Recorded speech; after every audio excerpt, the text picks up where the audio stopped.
Tell your YouTube followers, GprJon says don't try this at home, folks. GprJon, do not do this at home. Well, here we go. We're getting the Jeep on the lift. Time to go from sloggy old 321s up to 456 today. So let's follow along. All right, we got the diff cover off. And there's the inside of the Dana 44. Nice little ring and pinion spider gear setup. Gonna look totally different by the end of the day. This is the one that's getting the ARB, right? Yeah. So this carrier will just pull it out side to side. There's no need to mess with it. There's the giant pinion gear, 321 pinion. Working on getting it out. Axle shaft's coming out. When this yoke pops off, that gear's going to drop out, so you want to be prepared to catch it. Okay, yeah. Alright, well, we've got the front end cracked open. Draining out the gear oil. Pull the front axle shafts out and a little bit here. Get finished up on the rear side. There should be a bar for that somewhere. Pressing on the bearing. This is probably like fun. too thick. Right here. Well, we've got some damage.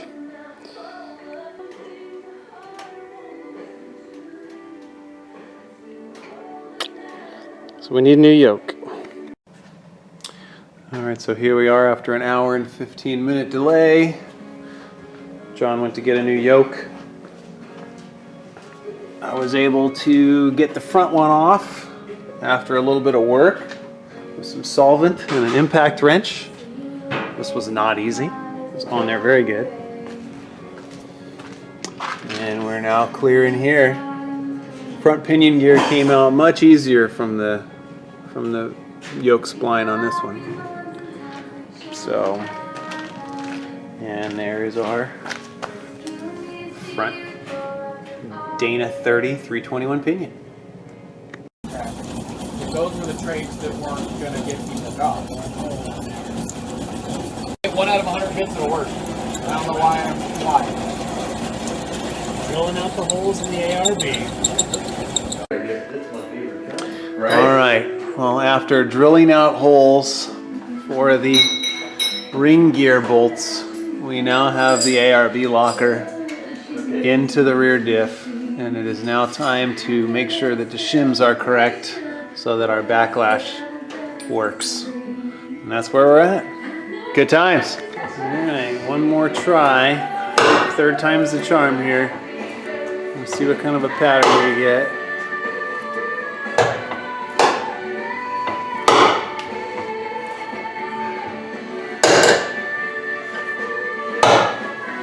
Somebody taking that flange off and would be smacking around. Who's that guy?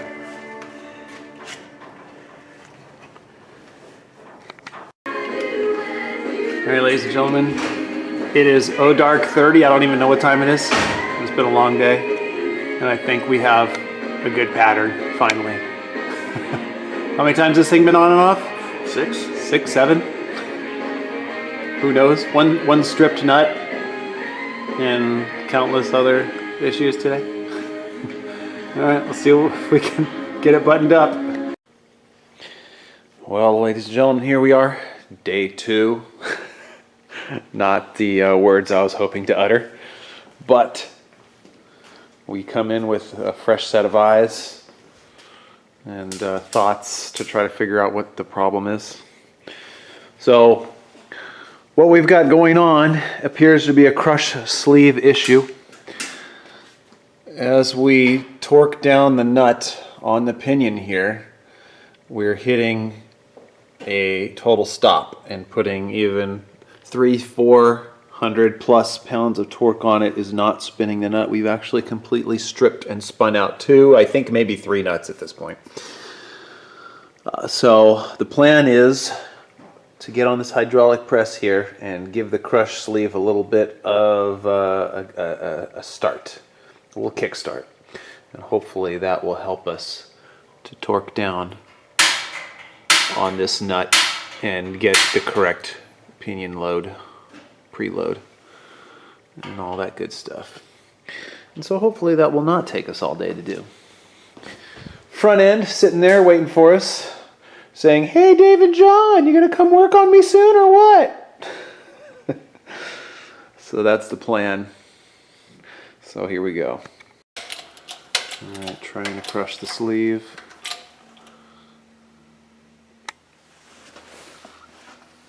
Big 12-ton press. And this thing on 12 tons is not even budging.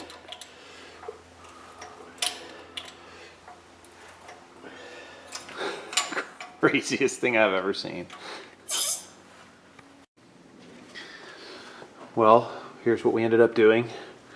After several attempts at crushing this at absolute full power, we got maybe 6 thousandths of an inch. We needed closer to 40 thousandths to get it close to spec. Did not happen. So what we're using, reused the original crush sleeve, put it in there. We may have gotten a little bit of extra crush on it, and now it's you're torquing it at what, 35, 40 pounds? It has about 28 to 30 28 to 30 pounds pounds of resistance on the preload. So we're gonna cross our fingers and hope that worked.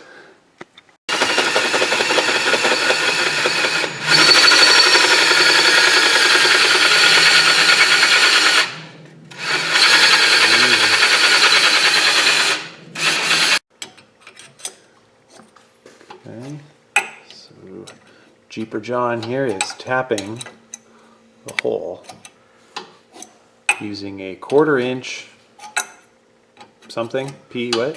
National pipe thread. National pipe thread. And this will thread the hole for our bulkhead body.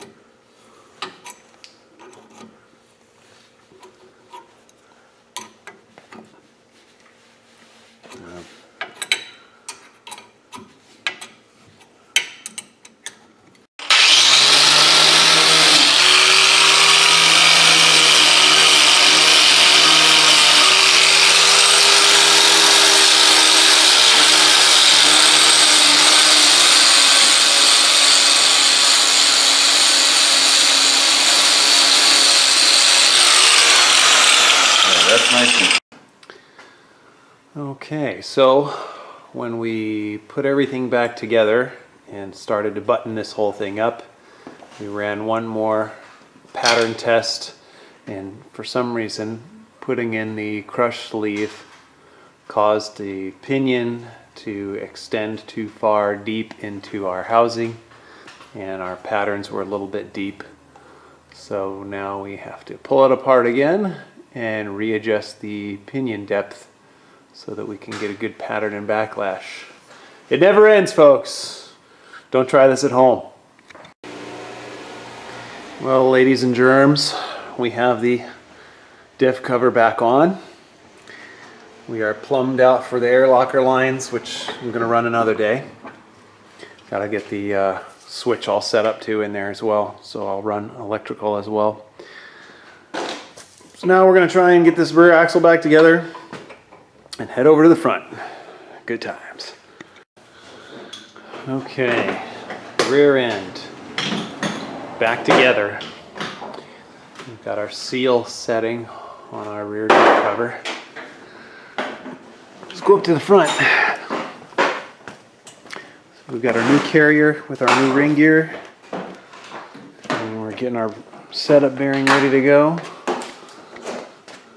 New pinions in there. Getting ready to start fitting everything up. And then we'll be able to hopefully button everything back up, and hopefully it'll work. All right, it is now time to get the carrier in here, the new gears. We've got our yokes smashed onto the back here, so that should be good to go. And we have a, what did you say, a setup bearing? Yeah. Setup bearing to help us gauge the pinion depth. Did I say that right?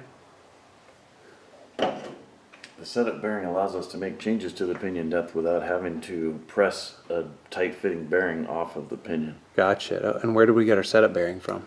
We take a stock bearing and we enlarge the inner diameter until it slides easily on and off of the pinion. Perfect. There you go. Hope y'all learned something. All right. Carrier's in, new gears are in, and we've got a pattern. Let's see if I can zoom in on that. It's not showing up too good.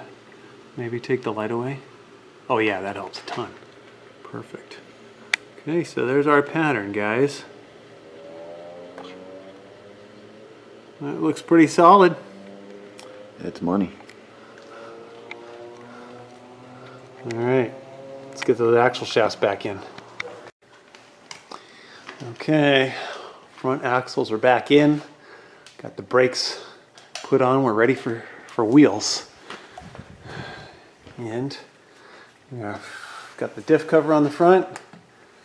Filling up with some juicy juice here.